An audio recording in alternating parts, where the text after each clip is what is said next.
Barbara Stoll is the founder and director of Clean Cities campaign at Transport and Environment. Great to have you on the programme. We've been looking at this micro car. It looks a little bit like a toy, but I want to talk to you about the fad for bigger and bigger cars. We've been hearing this word Autobesity. I mean, what is it and what are the side effects?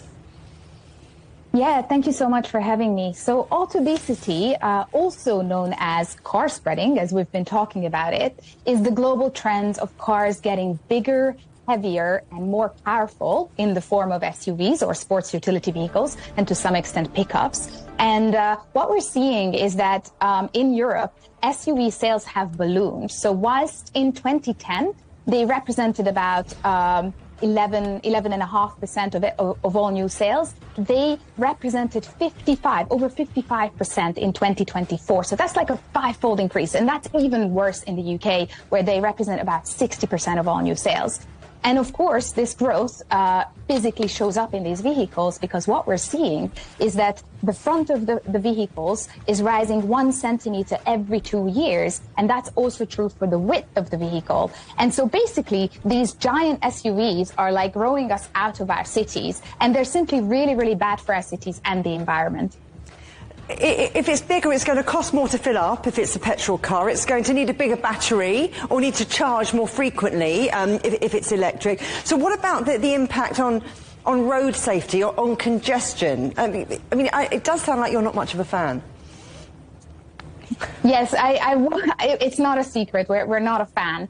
Absolutely. So they are absolutely more dangerous. So a 10% increase in the height of the front of the vehicle means about a 30% higher risk of someone getting fatally injured in a collision with an SUV. So that's like huge. But not only that, but when there's, for example, a collision between two cars, and if one is like twice as heavy as the other, the people in the lighter car are 3 times more likely to be seriously injured than if the two cars were around the same weight. So you can see why this is a huge problem when it comes to road danger.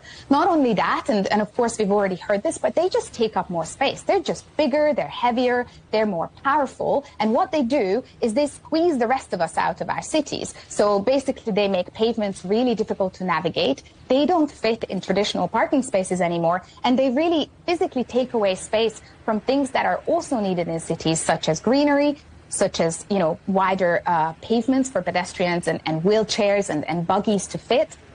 They take away space from cycle lanes, and basically they take away space from all the alternatives that humans need in order to get around in densely populated urban areas.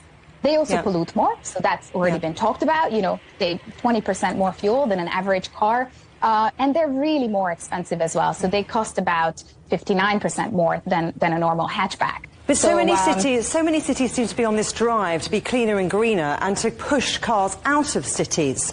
And that's why we have congestion charges. We're hearing Paris now imposing these huge parking charges on the larger vehicles, on the SUVs. But what about more investment in public transport? What about alternatives and incentives to drivers so that they're all on the same page? Absolutely. And so you need both.